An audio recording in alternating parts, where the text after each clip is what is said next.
Hi, I'm Peter J. Ray. Welcome. Today's topic is the 1976 Cleveland Indians MLB season. Again, the Indians were playing baseball at home at Cleveland Municipal Stadium, that beloved ballpark, which is now gone. They finished at 81 and 78, 3 games over 500. So that was an achievement. It seemed like during those years we were forever trying to get to 500. This struggle to get to 500, and it was almost like like you're swimming in the ocean, and if you could reach the surface, and then you have the whole atmosphere above you. That was kind of like trying to get to 500. And if you could get above 500, like, wow, this was this unexplored territory. That was good. Three games over 500. Again, Frank Robinson was the player manager, and he was his second year managing the Indians. It was his team. It was his team because the players he didn't get along with were gone. In the regular lineup had George Hendrick in left field. Again, he had a good year, 25 home runs, 81 RBIs. Yeah, and he was a good ball player. He played good defense, he could run, and he moved well on the base paths, he had power. So he was a good player, real good. And in center field, we had Rick Manning. It was his second year, and he had a very fine year. Hit 292 with 43 RBIs and 16 stolen bases. Manning could cover a lot of ground in center field. Very exciting player. He was good at chasing down balls and taking hits away from guys and making tremendous plays in the field. And that year, his hitting was real good, and he'd get on base and he could move. In right field, we had Charlie Spikes, my hero. Again, he continued to struggle. He only hit 237, 3 home runs. So he wasn't playing a lot. But he was the more than anyone in right field. I was feeling bad that his career continued to struggle. At third base, we had Buddy Bell. Again, had a fine year. Good fielder, good guy. Hit 281. 60 RBIs, and Buddy Bell continuing to have another solid year at third base. At shortstop, we had Frank Duffy. He only hit 212, so his hitting was way off, but he still had a tremendous glove, and you need that at shortstop. He had 10 stolen bases, so Duffy had some speed. At second base, we had Dwayne Kuiper, hit 263. This was his second year.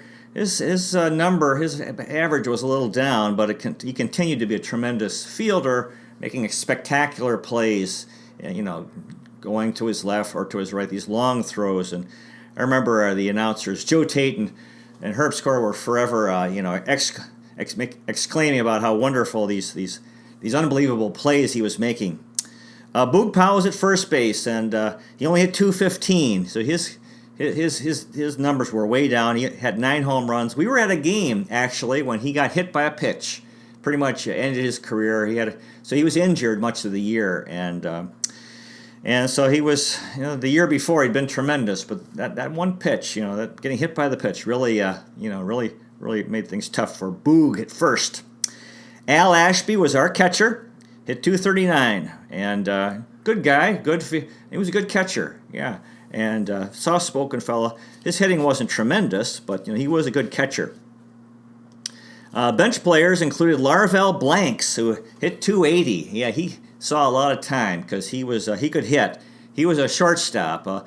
His arm was a little bit erratic. He wasn't the greatest fielder in the world, but he definitely could hit. Rico Carty was the DH. He hit 310.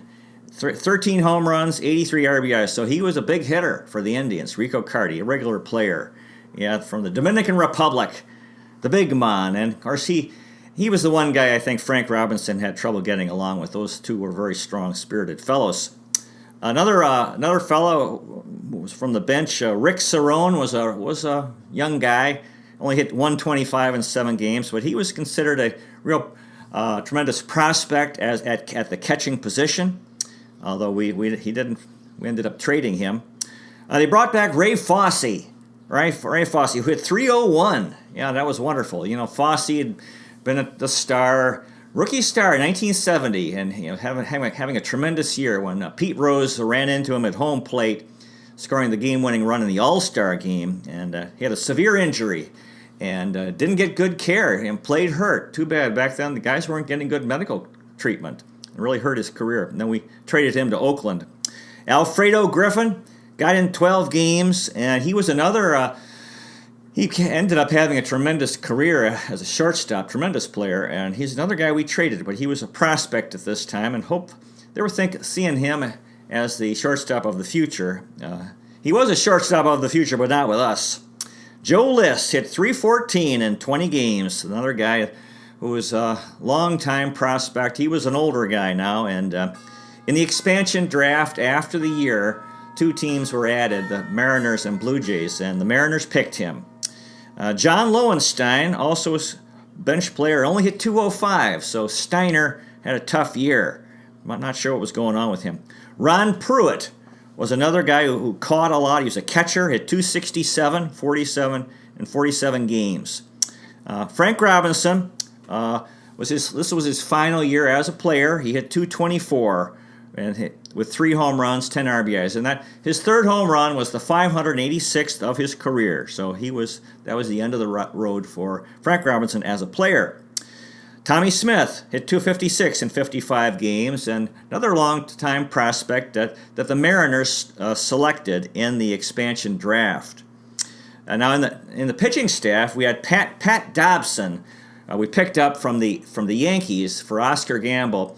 He actually had played for the Baltimore Orioles for a long time and been a part of that tremendous rotation with Jim Palmer, Dave McNally, and Mike Cuellar in Baltimore. And so he was an old friend of Frank Robinson. We picked him up, and he had a tremendous year. He went 16-12, 3.48 ERA. So he was our ace pitcher that year. And he died within the last couple years. Too bad. Pat Dobson. He gave us that one really good year. Now, Jim Bibby, who we got in the Gaylord Perry deal, did turn things around. Had a real good year. It was 13-7, 3.20 ERA. Real big guy. Had a good fastball. Dennis Eckersley had another good year with 13-12, 3.43 ERA with 9 complete games. So Eckersley, this was his second year, did real well. Jackie Brown was 9-11 with a 4.25 ERA, which was so-so. And he was a nice fellow. We got him in the Gaylord Perry deal from Texas. Don Hood was 3-5, 4.87 ERA. Yeah, they kept looking at Hood as a starter, and they get a good game out of him once in a while. Fritz Peterson, I think, was at the end of the line here. He was 0-3 with a 5.55 ERA, so he'd given us that real good year earlier, and I think it was in 75. And anyway, I liked Fritz Peterson. He was a good guy. I got him from the Yankees in the Chris Chambliss deal.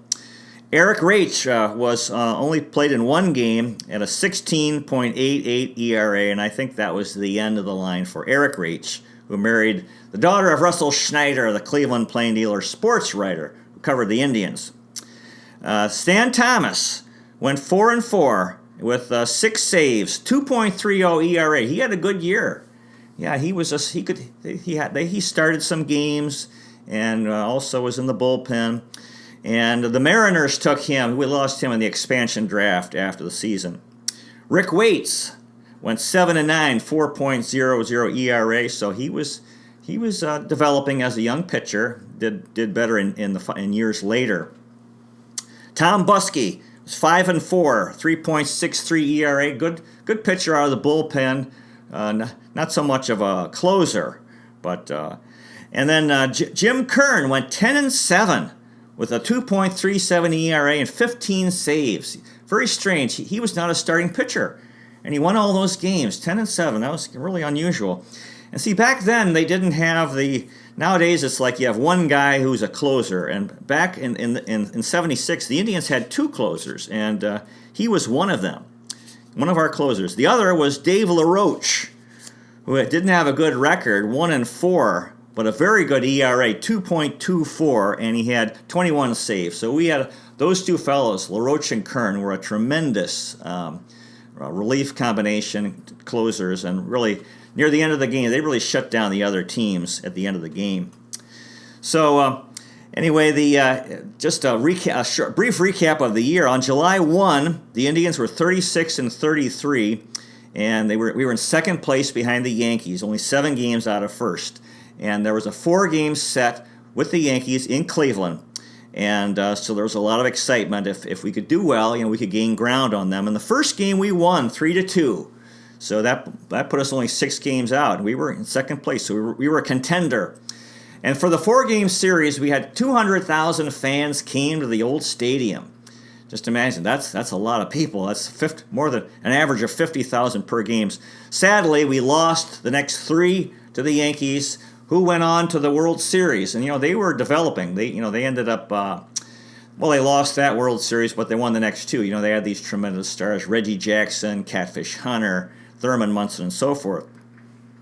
After the season in the expansion draft, every team could protect players. And the thinking was that the Mariners, these new teams that were entering for the following year in 77, both teams, Mariners and Blue Jays, that they would pick young guys, young players. So, and each of the teams could protect certain players that could not be picked by these by the expansion teams. And the Indians left Rico Carty unprotected, and he was our best hitter because we thought, oh, he's an old guy and he's his knees are. He has bad knees, so they're going to take young guys. Well, the thing is, Toronto picked Rico Carty, and so this was a disaster. We lost our best hitter, and then the Mariners took Stan Thomas. That was kind of a tough loss. Joe Liss and Tommy Smith. They took them as well. It was a good chance for those 2 guys to get a chance to play. But anyway, the fans were pretty upset losing Rico Carty. And then the front office made one mistake, and then they compounded it. They traded with Toronto to get Rico Carty back, and we traded Rick Cerrone and John Lowenstein to the Blue Jays, and Cerrone ended up having a tremendous career. He was actually a catcher for the Yankees. They ended up with the Yankees, so that didn't work out so well, and because the fans were happy to get Rico Carty back, but that turned out to be a bad deal. So anyway, the 1976 season was a fun year. They gave us some. We were a contender again, and especially in early July, it's nice to be a contender, even though they failed. And we finished above 500.